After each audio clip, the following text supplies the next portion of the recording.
Corona संक्रमितको उचित उपचार हरेक नेपालीलाई खोपको आधार। नमस्कार, यो आइभी न्यूज खबरको संकेत हो। तपाई अहिले आइभी न्यूज @2 मा हुनुहुन्छ। म प्रभा थापा। प्रारम्भमा मूल खबर।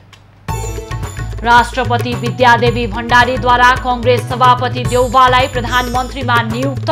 आजै साँझ शीतल निवासमा नयाँ प्रधानमन्त्रीको शपथ ग्रहण हुने। एमाले स्थायी समितिको बैठक स्थगित। आजै प्रधानमन्त्री केपी ओलीले राष्ट्रको नाममा सम्बोधन गर्ने।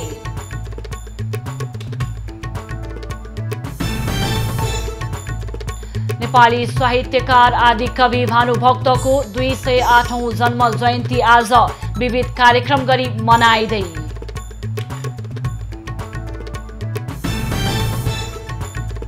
कोरोना विरुद्धको खोप अभियान आजबाट पुनः सुरु हुने। अमेरिकाले दिएको खोप 50 देखि 54 वर्ष उमेर समूहका नागरिकलाई। र इराकको नासिरिया स्थित अल हुसैन कोरोना अस्पतालमा आग लागि 52 जनाको मृत्यु।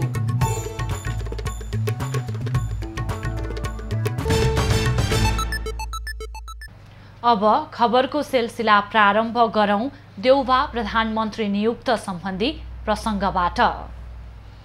सर्वोच्च अदालतको परमादेश बमोजिम राष्ट्रपति विद्यादेवी भण्डारीले कांग्रेस सभापति शेरबहादुर देउवालाई प्रधानमन्त्रीमा नियुक्त गरेकी छन्। संविधानको धारा 76(5) बमोजिम देउवा प्रधानमन्त्रीमा नियुक्त भएका हुन्। देउवा प्रधानमन्त्री नियुक्त भए पनि शपथ ग्रहणका लागि समन्वय भइरहेको राष्ट्रपतिका प्रेस सल्लाहकार टीका ढकालले बताएका छन्। देउवा अहिले गठबन्धनसँग छलफलमा छन्। साँझ 6 बजे शीतल निवासमा नयाँ प्रधानमन्त्रीको शपथ ग्रहण हुने बताइएको छ।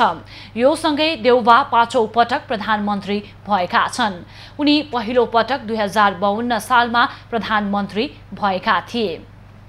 त्यसपछि उनी 2058 साल र 2061 सालमा प्रधानमन्त्री भएका थिए। उनी 2074 सालमा चौथो पटक प्रधानमन्त्री भएका थिए। प्रधानमन्त्री केपी ओलीले देशवासीको नाममा आज सम्बोधन गर्ने भएका छन्। सम्बोधनमा प्रधानमन्त्री ओलीले सर्वोच्च अदालतको फैसला तथा अहिलेसम्म सरकारले गरेका काम तथा आगामी विषयमा आफ्नो धारणा राख्ने बुझिएको छ। सर्वोच्च अदालतको फैसलासँगै सत्ताच्युत भएका प्रधानमन्त्री ओलीले आज सरकारी निवास बालुवाटार छाड्नु अघि देशवासीका नाममा सम्बोधन गर्न लागेका हुन्। आजबाट नेकपा एमालेका अध्यक्ष ओली सत्ताबाट बाहिरिँदैछन् भने नेपाली कांग्रेसका सभापति शेरबहादुर देउवा प्रधानमन्त्री निवास बालुवाटार प्रवेश गर्दैछन्। यसैबीच नेकपा एमालेको स्थायी समिति बैठक स्थगित भएको छ।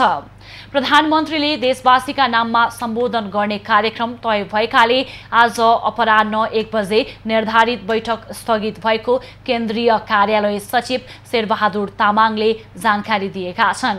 तामाङले अर्को बैठकको मिति भने तय नभएको जानकारी दिए। यसअघि वार्ता कार्यदलले तयार पारेको 10 बुँदे सम्झौता अनुमोदन गर्न सोमबार साँझ बसेको बैठक अदालतको फैसलापछि उत्पन्न परिस्थितिका कारण औपचारिकतामा मात्र सीमित भएको थियो। माधव नेपाल पक्ष सहितको बैठक राख्ने गरी छलफल भइरहेका कारण केही समय बैठक स्थगन भएको एमाले स्रोतले जनाएको छ। नेकपा माओवादी केन्द्रले कांग्रेस सभापति शेरबहादुर देउवासँग छलफल गरेर मात्रै सरकारमा जाने मन्त्रीको नाम टुङ्गो लगाउने निर्णय गरेको छ। त्यसका लागि देउवासँग अध्यक्ष पुष्पकमल दाहालले छलफल गर्नेछन्।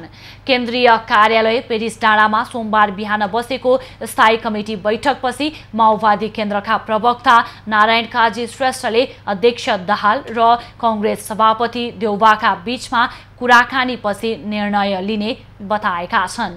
कमिटीको बैठकले हिजो सर्वोच्च अदालतले गरेको फैसलालाई ऐतिहासिक र महत्त्वपूर्ण फैसलाको रूपमा लिँदै स्वागत गरेको छ। यो फैसलाले संविधान र लोकतन्त्रको रक्षा र स्वेच्छाचारिता र निरङ्कुशतन्त्रको नियन्त्रण र अन्त्य गर्ने दिशामा महत्त्वपूर्ण योगदान पुर्याएको निष्कर्ष निकालेको छ। सरकारमा पठाउने नामको बारेमा आज छलफल नै नभएको प्रवक्ता श्रेष्ठले बताए। उनले पहिला मन्त्रीमण्डलमा कतिजना समावेश गर्ने, कुन कुन पार्टीहरू समावेश हुने भन्ने छलफल गरेपछि मात्रै नामका बारेमा निर्णय हुने बताएका हुन्। माओवादी केन्द्रका एक नेताले यसअघि केपी ओली नेतृत्वको सरकारमा सहभागी नभएका नेताहरूलाई देउबा नेतृत्वको सरकारमा पठाउने तयारी भइरहेको बताए। सर्वोच्च अदालतले प्रधानमन्त्री केपी ओलीको सिफारिसमा प्रतिनिधि सभा विघटन गर्ने राष्ट्रपतिको कदमलाई असंवैधानिक ठहर गर्दै बदर गरेको छ। साथै संविधानको धारा 76 को उपधारा 5 अनुसार कांग्रेस सभापति शेरबहादुर देउवालाई प्रधानमन्त्रीमा नियुक्ति गर्न सर्वोच्चले परमादेश समेत जारी गरेको छ।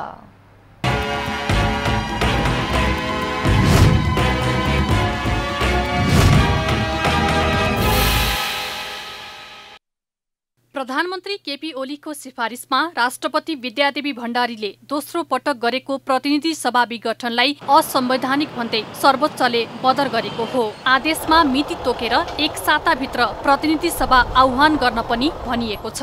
आदेश अनुसार अब आगामी साउन 3 गते अपराह्न 5 बजे भित्र प्रतिनिधि सभा आह्वान गरिसक्नु पर्नेछ। 2078 साल जेठ 7 गते रातिका सम्पूर्ण काम कारबाही उत्प्रेषणको आदेशले बदर हुने फैसलामा उल्लेख छ। प्रधान न्यायाधीश चोलेन्द्र शमशेर जबरा सहित न्यायाधीशहरू दीपक कुमार कार्की, मीरा खड्का, ईश्वर प्रसाद खत्यौडा र आनन्द मोहन भट्टराईको इजलासले निवेदकको माग बमोजिम कांग्रेस सभापति शेरबहादुर देउवालाई प्रधानमन्त्री बनाउन परमादेश समेत जारी गरेको छ। अदालतले 29 गते मंगलबार साँझ 5 बजेसम्म देउवालाई विधि र प्रक्रिया पूरा गरी प्रधानमन्त्रीमा नियुक्त गर्न राष्ट्रपति कार्यालयको नाममा परमादेश जारी गरेको हो। त्यसैगरी सर्वोच्च अदालतले कांग्रेस सभापति शेरबहादुर देउवालाई प्रधानमन्त्री बनाउन प्रस्ताव गर्दै पक्षमा हस्ताक्षर गरेका नेकपा एमालेका सांसदहरूलाई कारबाही नगर्न पनि आदेश गरेको छ। फैसलालाई वरिष्ठ अधिवक्ता शम्भु थापाले संविधानको रक्षा गरेको टिप्पणी गरे। पार्लियामेन्ट बस्यो, पार्लियामेन्ट कहिले नमर्ने खालको छ हाम्रो, हेर्नु 5 वर्षसम्म नमर्ने खालको पार्लियामेन्ट छ। यहाँ जबरजस्ती मार्न खोजिएको थियो, पार्लियामेन्ट दोस्रो चोटि पनि बस्यो। संविधानको धारा 76 को प्रक्रिया पूरा नगरेकाले धारा 76 को उपधारा 5 बमोजिम प्रधानमन्त्रीमा ओलीको दाबी नपुग्ने ठहर सर्वोच्चले गरेको छ। राष्ट्रपति विद्यादेवी भण्डारीले 76(5) मा कांग्रेस सभापति शेरबहादुर देउवाको दाबी नपुगेको भनी गरेको निर्णय पनि सर्वोच्चले बदर गरिदिएको छ। सर्वोच्चको 167 पेजको फैसला आएको छ।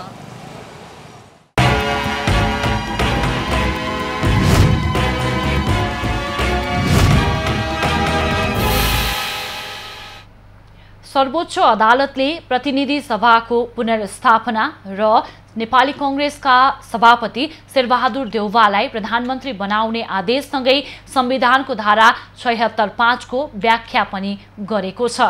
धारा 76(5) अन्तर्गत प्रधानमन्त्री बनाउँदा दलीय व्हिप नलाग्ने फैसलामा उल्लेख छ। प्रतिनिधि सभा विघटन गर्नु अघि संविधानको धारा 76 को उपधारा 5 अनुसार राष्ट्रपतिले गरेको निर्णयलाई पनि लोकतान्त्रिक मूल्य मान्यता र संवैधानिक नैतिकता विपरीत भएको सर्वोच्चको आदेशमा उल्लेख छ। 167 पृष्ठ लामो फैसलामा प्रधानमन्त्री नियुक्त गर्ने कुरामा भए गरिएका काम कारबाही, निर्णय, घोषणा, सूचना, पत्राचार आदि संविधानको प्रावधान र अन्तर्निहित भावना र मर्म प्रतिकूल देखिएका छन्। संविधान प्रतिकूलका कार्यले वैधानिकता प्राप्त गर्न सक्दैनन्। संघीय संसदको प्रतिनिधि सभाको विवादित विघटन कार्य नेपालको संविधानको धारा 76 को उपधारा 5 र उपधारा 7 मा रहेको प्रावधान संविधानले आत्मसात गरेको लोकतान्त्रिक आदर्श, मूल्य मान्यता, संविधानवाद तथा संवैधानिक नैतिकता अनुकूल देखिन आएन, आदेशमा उल्लेख छ। त्यसैगरी नेपालको संविधानको धारा 76 को उपधारा 3 बमोजिम नियुक्त प्रधानमन्त्रीले उपधारा 4 बमोजिम प्रतिनिधि सभाबाट विश्वासको मत प्राप्त नगरेको वा निजले सो प्रक्रिया परित्याग गरेको कारणबाट उपधारा 5 बमोजिम प्रधानमन्त्री नियुक्ति हुने अवस्थामा निजको दाबी पेश गर्न नमिल्ने भनेर सर्वोच्चले व्याख्या गरेको छ। नेपालको संविधानको धारा 76 को उपधारा 5 बमोजिम प्रधानमन्त्री नियुक्ति गर्ने प्रयोजनका लागि विश्वास जनाएको वा समर्थन गरेको कारणबाट राजनीतिक दल सम्बन्धी ऐन 2073 बमोजिम दल त्याग सम्बन्धी कारबाही गर्न नमिल्ने भन्दै धारा 76 को उपधारा 5 को व्याख्या गरेको छ। उक्त प्रावधान बमोजिम प्रधानमन्त्रीको पदमा नियुक्तिका सन्दर्भमा प्रतिनिधि सभाका कुनै सदस्यप्रति विश्वास जनाएको, समर्थन गरेको, आफ्नो अभिमत वा धारणा व्यक्त गरेको वा मतदान गरेको कुरालाई लिएर प्रतिनिधि सभाका कुनै पनि सदस्य उप दल त्याग सम्बन्धी कारबाही नगराउनु भनी प्रत्यार्थीहरूका नाउँमा प्रतिषेधको आदेश जारी हुने ठहर छ। सर्वोच्चको फैसलाले नेपालको राजनीति फेरि एकपटक नयाँ मोडमा पुगेको छ। प्रतिनिधि सभा पुनर्स्थापना र नेपाली कांग्रेसका सभापति शेरबहादुर देउवालाई प्रधानमन्त्रीमा नियुक्त गर्न सर्वोच्चले जारी गरेको परमादेशको पक्ष र विपक्षमा प्रतिक्रिया आएका छन्। सर्वोच्चले सोमबार संसद पुनर्स्थापना गर्नुको साथै नेपाली कांग्रेसका सभापति शेरबहादुर देउवालाई प्रधानमन्त्री बनाउन परमादेश दिएपछि विभिन्न नेताहरूको फरक धारणा आएको छ। नेपाली कांग्रेसका सभापति शेरबहादुर देउवाले सर्वोच्च अदालतको फैसला ऐतिहासिक भएको बताएका छन्। अदालतले आफूलाई प्रधानमन्त्री बनाएको भन्दा पनि संविधान विपरीत गरिएको कदमलाई सच्याएको उनले बताए। निष्पक्ष र धम्कीसँग नडराउने अदालतले लोकतन्त्र, न्याय र विधिको शासनलाई बचाएको नेता देउवाको भनाइ छ।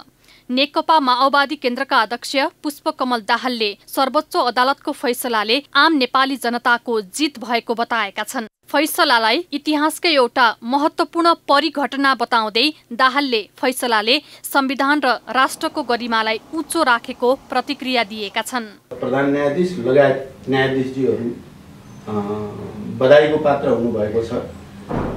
इतिहासमा उहाँहरूले जुन साहसिक फैसला र सही फैसला गर्नुभएको छ यसलाई धेरै परसम्म स्मरण गरिनेछ, यसबाट शिक्षा लिइनेछ। विगतमा भएका थुप्रै कमीहरूलाई सच्याएर राजनीतिक दलहरूले अगाडि बढ्ने र लोकतान्त्रिक तरिकाले देशलाई समृद्धिको यात्रातिर लैजाने, पारदर्शितातिर लैजाने एउटा अवसर फेरि प्राप्त भएको छ। त्यसर्थमा यो आम नेपाली जनताको जित हो।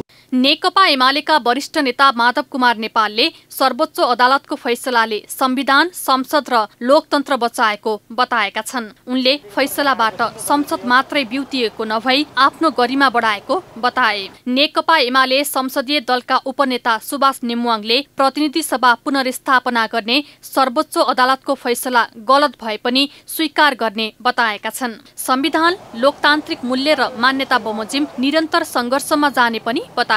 यसैगरी कांग्रेस वरिष्ठ नेता रामचन्द्र पौडेलले प्रारम्भिक प्रतिक्रिया दिँदै सर्वोच्च अदालतले संविधानको रक्षा गरेको बताएका छन्। उनले अदालतको आदेशलाई इतिहासले सम्मान गरिराख्ने उल्लेख गरे। जनतालाई आफ्नो जनमत जनादेश दिने जनताको अधिकारको रक्षा गरेर अब देशलाई चाहिँ अब फेरि नयाँ निर्वाचनबाट एउटा चाहिँ पूर्ण सरकार ल्याउने हाम्रो प्रयास जारी रहन्छ। अब उहाँहरूले फालिदिएको व्यवस्थालाई हामीले सम्हालेर चाहिँ ल्याएका छौँ। अब हामी कुशलतापूर्वक त्यसलाई बचाएर अगाडि बढ्छौँ।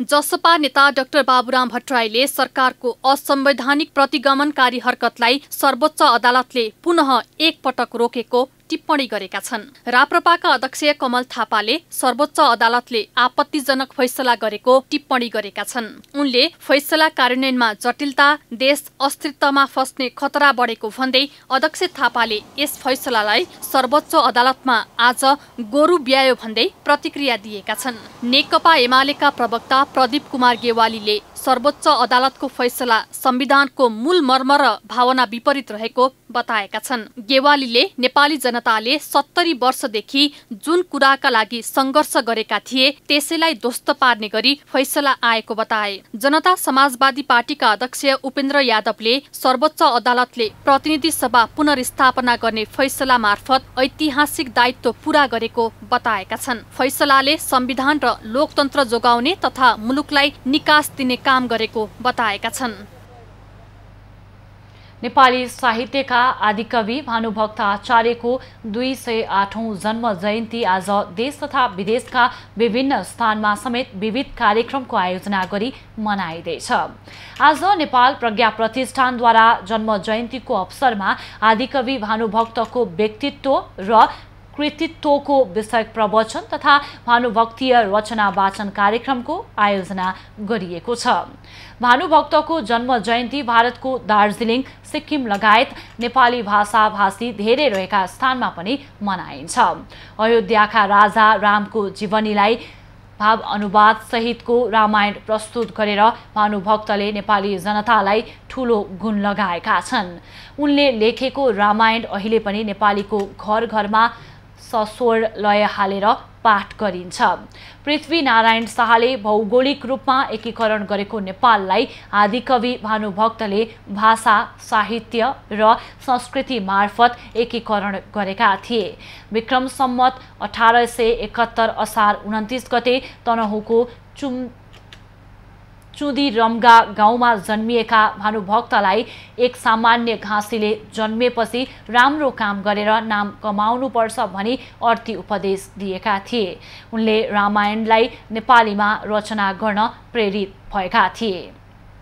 वधु शिक्षा भानुभक्तको अर्को प्रसिद्ध कृति हो। यसैगरी प्रश्नोत्तर, भक्तमाला, रामगीता, फुल्कर रचना लगायत कृति रहेका छन्।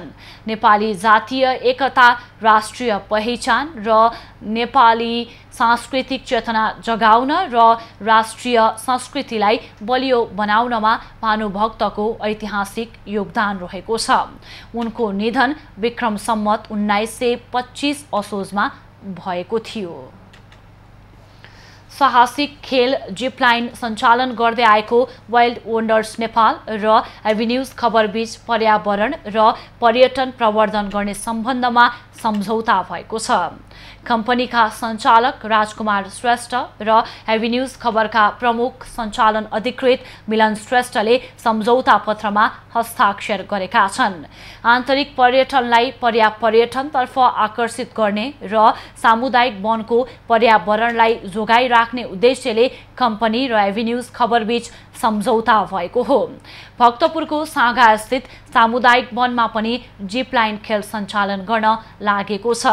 सामुदायिक वनलाई संरक्षण गर्ने, प्रकृतिलाई जोगाउने र वातावरणलाई नवीकरण साहसिक पर्यटनको विकास गर्न एभिन्यूज खबरसँगको सहकार्य महत्त्वपूर्ण हुने विश्वास श्रेष्ठको छ। अधिराज्यभरको चाहिँ सामुदायिक वनहरूलाई सुसूचित हुने र जनचेतना जागृत गर्ने काम पुगोस् भन्ने हिसाब किताबले मैले एभिन्यूज टेलिभिजनलाई मिडिया पार्टनरको रूपमा मैले चाहिँ छानेको।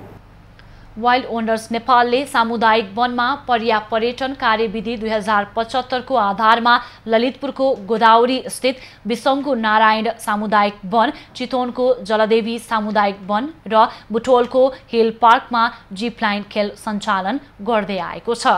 अन्तर्राष्ट्रिय मापदण्ड अनुसारको संरचना निर्माण भएकाले खेल खेल्न सुरक्षित रहेको र प्रत्येक टिकटमा 7 लाख रुपैयाँको बीमा व्यवस्था गरिएको पनि कम्पनीले बताएको छ।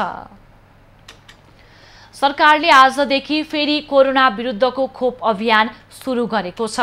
77 वटै जिल्लामा खोप अभियान सुरु गर्न लागिएको स्वास्थ्य सेवा विभागले जनाएको छ। विभागका अनुसार चीनबाट खरिद गरी ल्याइएको भेरोसेल खोप यसअघि पहिलो मात्रा लगाउन छुटेका 55 वर्षमाथिका सबै नागरिकलाई दिइनेछ। त्यसैगरी विश्वविद्यालयका प्राध्यापक, विद्यालयका शिक्षक तथा कर्मचारी, सार्वजनिक यातायातमा कार्यरत चालक र सहचालक, अत्यावश्यक सेवामा संलग्न भई खोप लगाउन छुटेका नागरिक पनि खोप उपलब्ध गराइनेछ। त्यसबाहेक खोप अनिवार्य गरिएका देशमा वैदेशिक रोजगारीमा जानेहरूले पनि भेरोसेल खोप लगाउन पाउनेछन्। त्यसै गरी अमेरिकी सरकारले अनुदान स्वरूप उपलब्ध गराएको जोन्सन एन्ड जोन्सन खोप यसअघि पहिलो मात्रा लगाउन छुटेका 50 देखि 54 वर्ष उमेर समूहका नागरिकलाई दिइनेछ। साथै यो खोप पूर्ण र अति अशक्तता भएका नागरिक, नेपालमा बसोबास गरिरहेका शरणार्थी, स्वास्थ्य संस्थामा कार्यरत स्वास्थ्य कर्मी र सरसफाई कर्मीले पनि पाउने भएका छन्।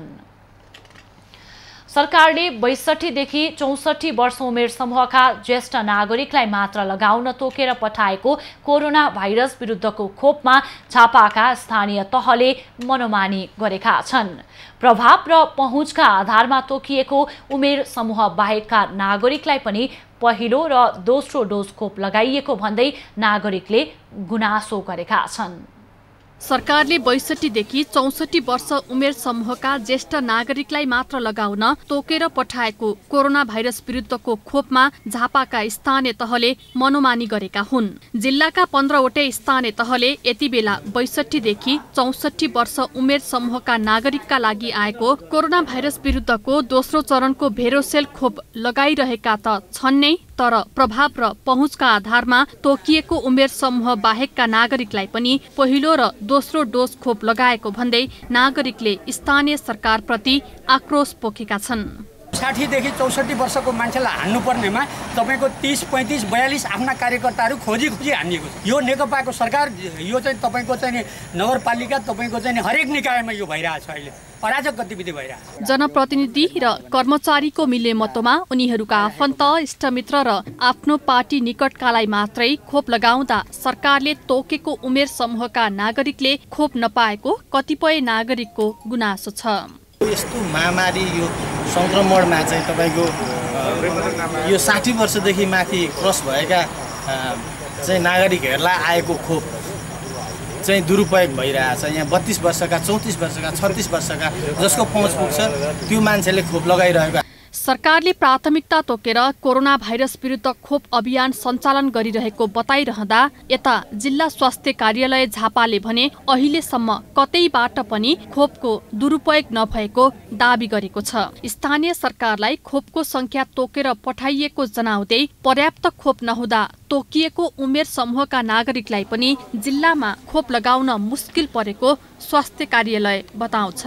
हामीले अस्ति पहिलो डोज हामीले 13,200 नागरिकलाई चाहिँ लानेका थियौँ र त्यो हामीले दोस्रो खोप चाहिँ पालिकातिर, सबै पालिकातिर 23 र 24 गते राखेर सम्पन्न गरिसकेका छौँ। खोप केन्द्रमा बढेको भिड व्यवस्थापनमा स्थानीय तहले चासो नदेखाउँदा कोरोना संक्रमणको जोखिम अझ बढेर गएको छ। जिल्ला स्वास्थ्य कार्यालयका अनुसार झापाका 13,000 भन्दा बढी नागरिकलाई भेरोसेल खोप लगाइएको छ। झापाबाट सन्तोष नेउपानेको रिपोर्ट। दर्शकवृन्द, प्रधानमन्त्री केपी ओलीले देशवासीका नाममा सम्बोधन गर्दैछन्। अब लागौं सोही तर्फ।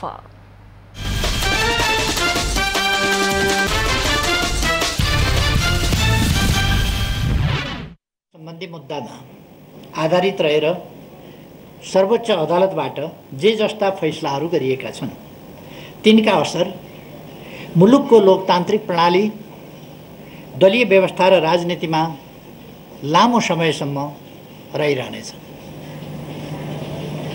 लोकतन्त्रको रक्षा, विकास र सुदृढीकरणमा यी फैसलाहरू सहयोगी रहे कि असहयोगी, यिनले राजनीतिक स्थायित्वलाई बल पुर्याए कि क्षति, यसबाट दलीय व्यवस्था बलियो भयो कि कमजोर, समग्रमा राजनीतिलाई फैसलाले अग्रगामी दिशा दिए कि पछाडि फर्काए, यसको समीक्षा भविष्यले गर्ने नै छ। समयले आफ्नो कसीमा घोटेर यिनको औचित्यबारे अग्नि परीक्षा लिँदै जानेछ। तर संविधानको सर्वोच्चता र विधिको शासनमा विश्वास गर्ने पार्टीका हैसियतले फैसलाको पालना गर्ने विषयमा पार्टी स्पष्ट रहेको कुरा म जानकारी गराउन चाहन्छु। नेपालको संविधान अक्षरहरूको सङ्गालो मात्रै होइन, यो त नेपाली जनताको दशकौं लामो पसिना, सङ्घर्ष र बलिदानको दस्तावेज हो। नेपाली जनताको विश्वास, भविष्य र सपना समेटिएको दस्तावेज हो। संविधानको निर्माण एवं रक्षामा निर्णायक तथा नेतृत्वदायी भूमिका खेलेको पार्टीका हैसियतले हाम्रो चासो र चिन्ता संविधानको रक्षामा हो। नेपाली जनताको बलिदानी सङ्घर्षबाट प्राप्त लोकतन्त्रको सुदृढीकरणमा हो।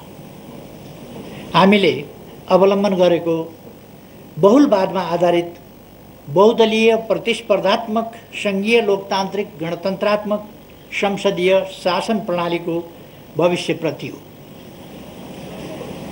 फैसलाका कतिपय प्रावधान र यसमा प्रयुक्त भाषा शैलीले लोकतन्त्रप्रति विश्वास राख्ने सबैलाई अत्यन्तै चिन्तित तुल्याएको छ। मुलुकको सार्वभौम सत्ता र राजकीय सत्ता जनतामा निहित रहनु लोकतन्त्रको सबैभन्दा महत्त्वपूर्ण पक्ष हो। आवधिक निर्वाचन मार्फत जनताका प्रतिनिधिहरू चयन हुनु र जनप्रतिनिधिहरू मार्फत मुलुकको शासन व्यवस्था सञ्चालित हुनु जनतामा निहित सार्वभौम सत्ता र राजकीय सत्ता प्रकट हुने सबैभन्दा महत्त्वपूर्ण माध्यम हो। त्यसैले निर्वाचनलाई लोकतन्त्रको प्राणवायु मानिन्छ। तर ताजा जनादेशका लागि जनतामा जाने निर्णयलाई निरङ्कुश र कानुनको अपव्याख्यामाथि आधारित भएर एवं दलीय प्रणालीको आधारभूत संरचना भत्काएर सरकार बनाउने कुरालाई लोकतान्त्रिक भनेर गरिने परिभाषाले लोकतान्त्रिक प्रणालीलाई गलत दिशातिर धकेल्न सक्छ भन्ने कुराप्रति हामी गम्भीर र चिन्तित छौँ। नियन्त्रण र सन्तुलनको सिद्धान्त बमोजिम राज्यका सबै अङ्गबीच समन्वय हुन सकेमा मात्रै र सबै आफ्नो सीमाभित्र मर्यादित र संयमित रहन सके मात्रै लोकतान्त्रिक प्रणाली सुरक्षित र गतिशील हुन सक्छ। लोकतन्त्रका आधार स्तम्भका रूपमा रहेका राज्यका 3वटा अङ्गबीचको सन्तुलन सर्वोच्च अदालतको यस फैसलासँगै नराम्रोसँग खलबलिन पुगेको छ। क्षणिक रूपमा यसले कसैलाई हर्षित तुल्याउला, कसैभित्र विजेताको भाव पनि हुर्किएला, तर लोकतन्त्रको मूल्यमा प्राप्त विजय क्षणभङ्गुर र अर्थहीन हुन जान्छ। विगतमा पनि यस्ता विजय उन्माद हामीले देखेकै हौँ, तर कालान्तरमा ती खुसीहरू लोकतन्त्र गुम्दाको पीडामा परिणत भएको निकट अतीतको यथार्थलाई हामीले बिर्सन सकेका छैनौँ। 2052 सालमा मनमोहन अधिकारीजीले नेतृत्व गरेको सरकार जब अपदस्थ गरियो त्यसबेला राजनीतिलाई ट्र्याकभन्दा बाहिर लग्यो र यसले गम्भीर दुष्परिणाम ल्याउँछ भनेर मैले टिप्पणी गरेको थिएँ। त्यसपछिका घटनाक्रमहरू दुष्परिणामहरू राजनीतिलाई आफ्नो कोर्समा जनप्रतिनिधि संस्था वा जनता मार्फत त्यसलाई निरूपण हुन नदिएर अन्त लगियो भने कस्तो परिणाम आउँछ भन्ने कुराको दृष्टान्त हामीले पहिले पनि देखेका छौँ, भोगेका छौँ। हाम्रो चिन्ता राज्यका मुख्य अङ्गहरू बीचको सन्तुलन खलबलिएर लोकतन्त्रको संरचना नै क्षतिग्रस्त होला कि भन्नेमा हो। 8 दशकभन्दा लामो समयदेखि सञ्चालित नेपालको लोकतान्त्रिक आन्दोलनको एउटा महत्त्वपूर्ण माग पार्टी स्वतन्त्रता र बहुदलीय पद्धतिको स्थापना थियो। विचारधारा, दर्शन र कार्यक्रम मिल्ने व्यक्तिहरूको समूह मिलेर दल खोल्न पाउने, त्यस्तो दलहरू आफ्ना कार्यक्रम लिएर जनताका बीचमा जाने र जनताबाट अनुमोदित दल या दलहरूले मुलुकको शासन सञ्चालन गर्ने प्रणाली लोकतन्त्रको महत्त्वपूर्ण विशेषता हो। दलले व्यक्तिलाई उम्मेदवारको रूपमा मनोनयन गर्छ, जनताले दलका घोषणापत्र हेरेर, दलका कामहरूलाई हेरेर, दलका आचरणहरूलाई हेरेर आफ्नो अभिमत प्रकट गर्छ। तर यसरी पार्टीको तर्फबाट उम्मेदवार बनेको र दलको चुनाव चिन्ह एवं घोषणापत्रका आधारमा जनताले विश्वास गरेर निर्वाचित गरेका प्रतिनिधिले सरकार बनाउने बेलामा चाहिँ जो कसैलाई समर्थन गर्न सक्छन्, उनीहरूले जुनसुकै ठाउँमा भोट हाल्न सक्छन्। त्यस्तो गर्दा उनीहरूमाथि कुनै हुइप लाग्दैन, लगाउनु हुँदैन, लगाउन पाइँदैन जस्ता कुरा र सांसदहरू दलका प्रतिनिधि मात्रै होइनन् भन्ने व्याख्याले हाम्रो दशकौँ लामो सङ्घर्ष, दलीय आस्थाका लागि चुकाएको मूल्य र दलीय प्रणालीको आधारभूत प्रस्थापनालाई नै चुनौती दिने काम गरेको छ। एउटै दलका सदस्यहरू सत्ता र प्रतिपक्ष बन्ने यस्तो परिकल्पना कुनै पनि लोकतान्त्रिक प्रणालीले गर्दैन। निश्चित व्यक्तिका निश्चित आकांक्षा परिपूर्तिका लागि गरिएको संविधानको यस्तो अपव्याख्याले वस्तुतः संविधानको संशोधन गर्ने काम गरेको छ, पछि फर्किने गरी। हाम्रो लोकतान्त्रिक प्रणालीले भविष्यमा लामो समयसम्म यसले सिर्जना गर्ने राजनीतिक विकृतिहरूको मूल्य चुकाउनु पर्नेछ। राजनीति जब मूल्यहीन ढङ्गले चल्छ, विगतमा पनि 46 सालको आन्दोलन पछि पनि हामीले राजनीतिक विकृतिका विभिन्न स्वरूपहरू देखेका छौँ, जुन कुराको पुनरावृत्ति नहोस् भन्ने हामी चाहन्छौँ।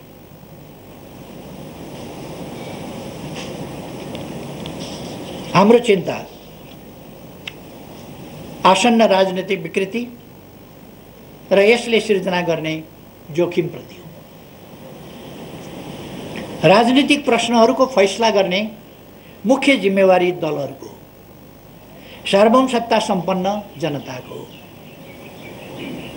त्यसैले राजनीतिक प्रश्न जोडिएका मुद्दाहरूमा अदालतको अधिकतम संयमको अपेक्षा गरिन्छ। अदालतले राजनीतिक सम्बन्धमा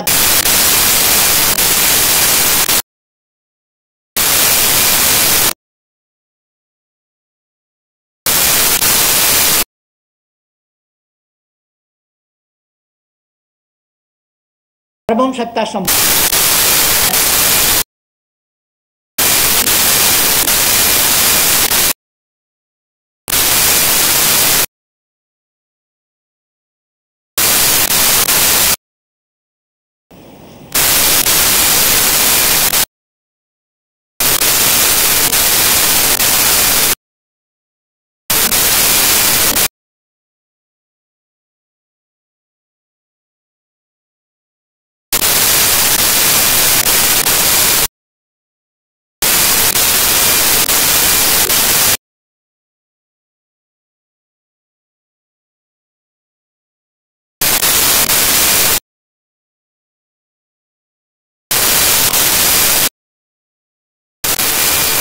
राप्रपा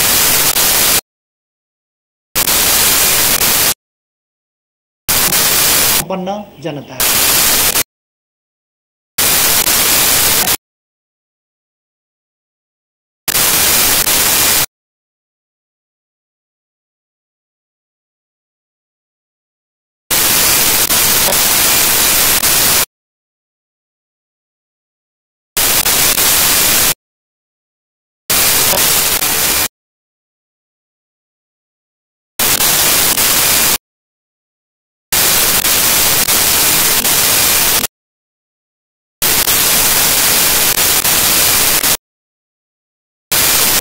त्यसैले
परेका मुद्दा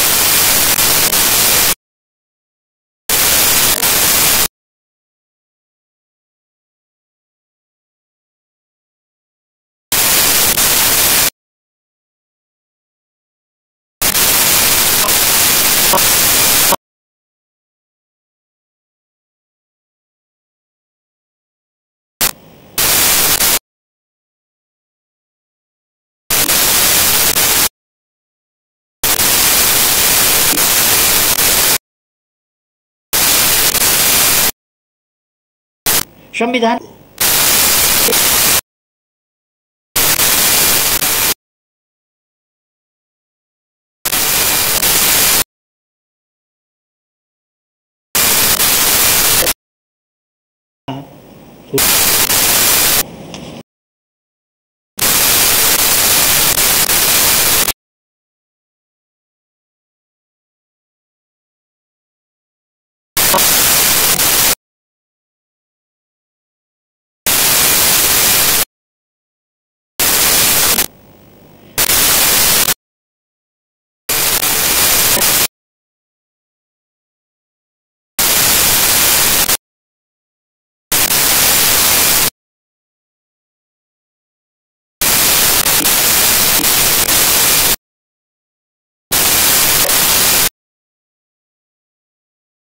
अदालत को जोड़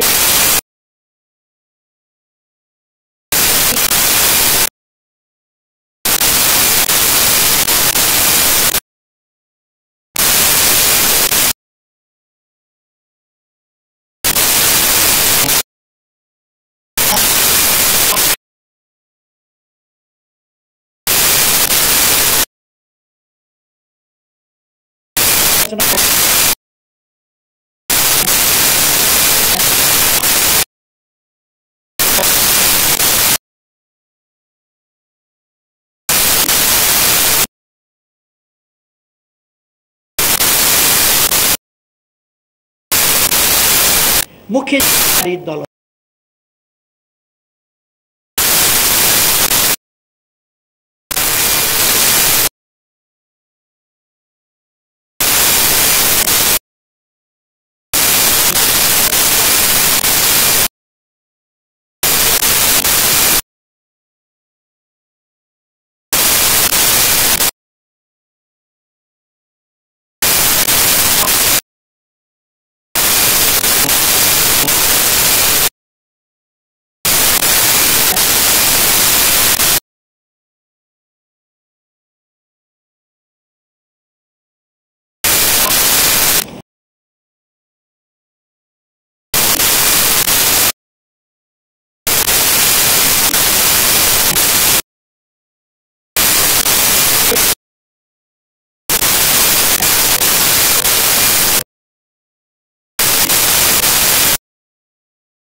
लोकतांत्रिक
राजनीतिक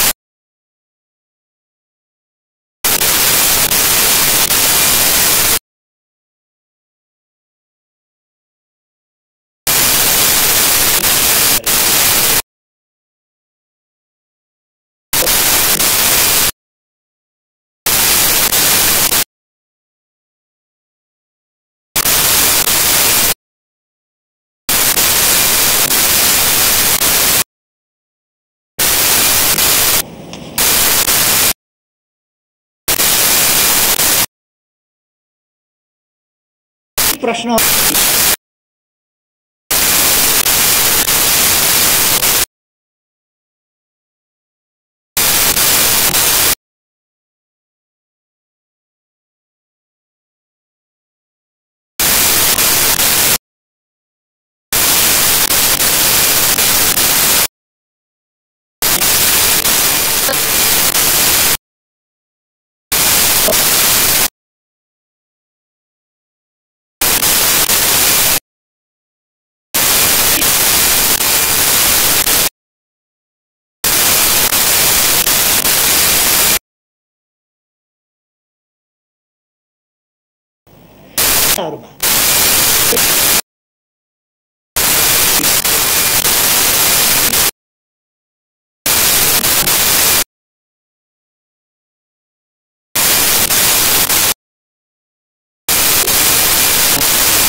यसले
8-10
फैसला गर्ने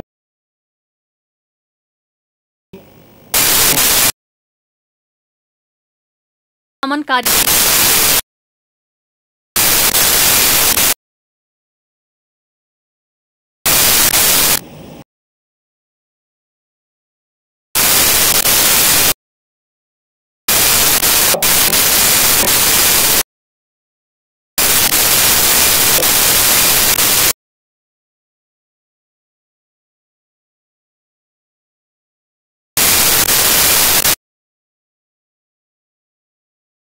खलबली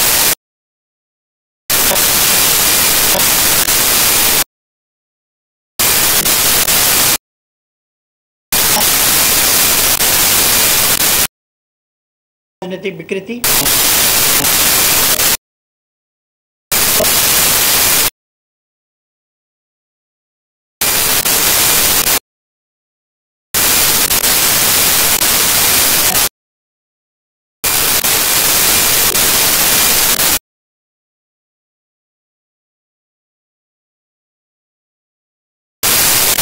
आठ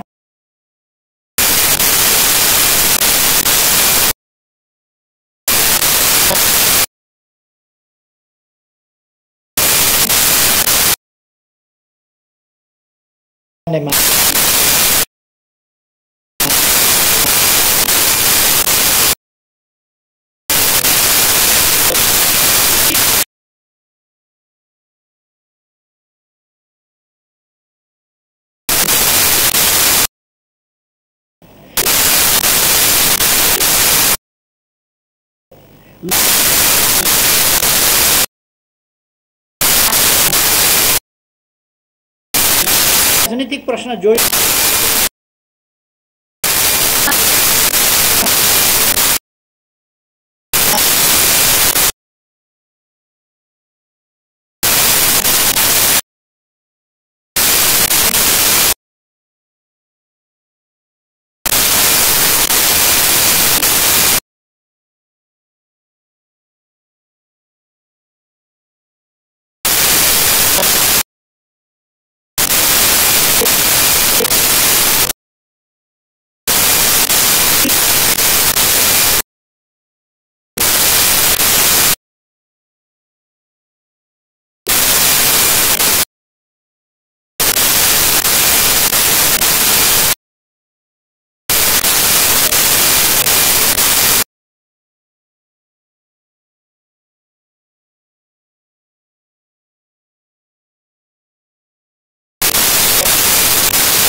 गरिन्छ।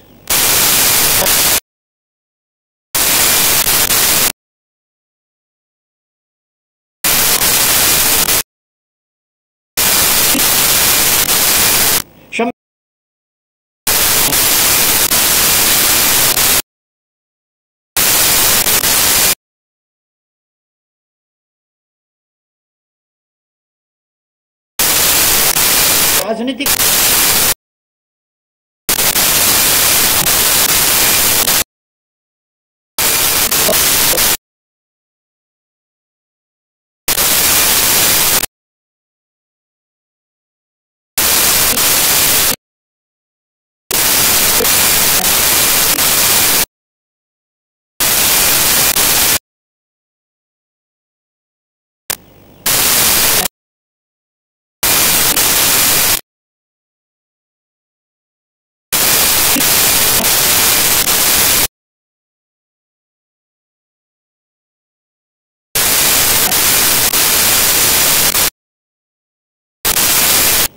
भन्नेमा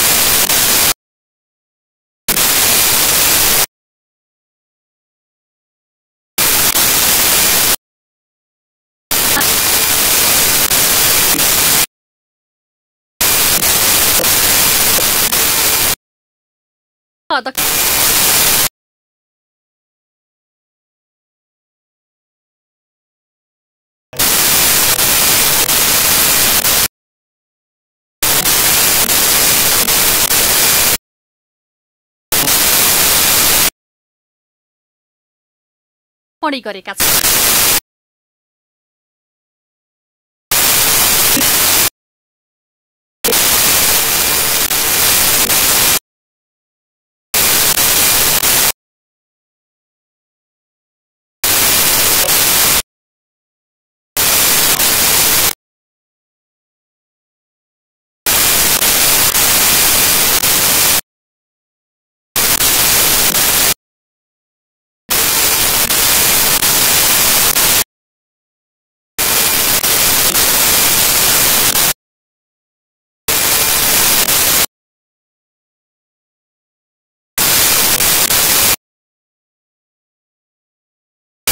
अदालतले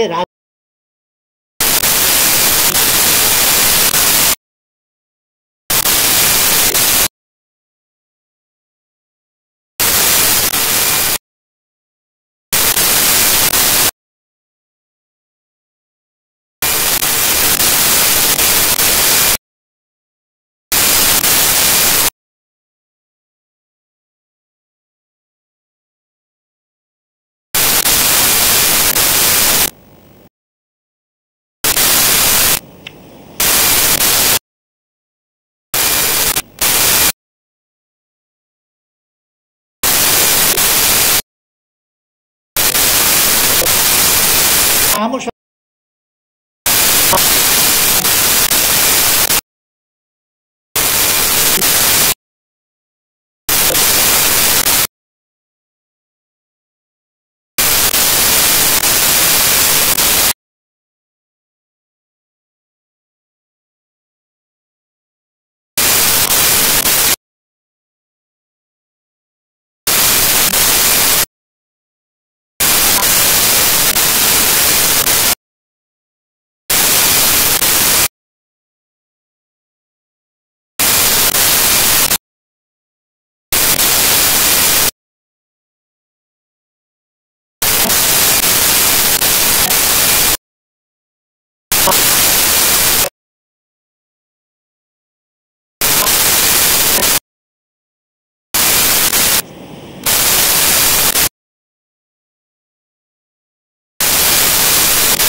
जो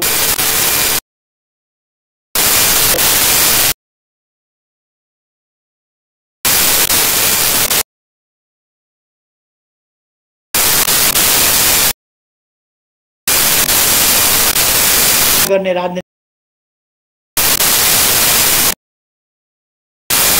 मुख्य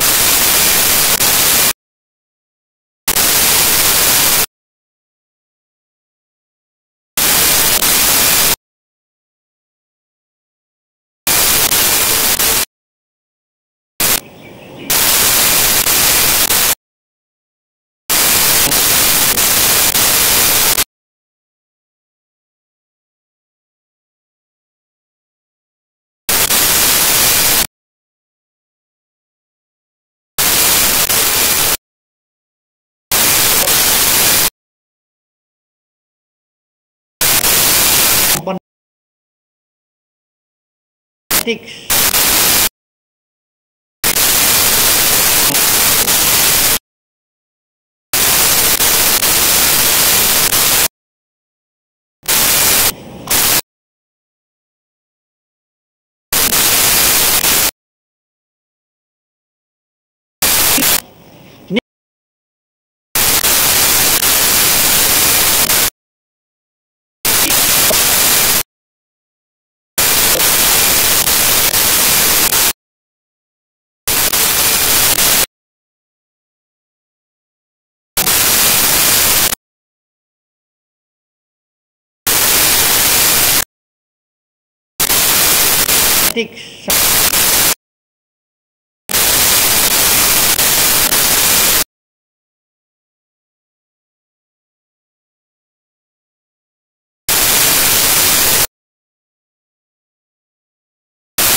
अध्यक्ष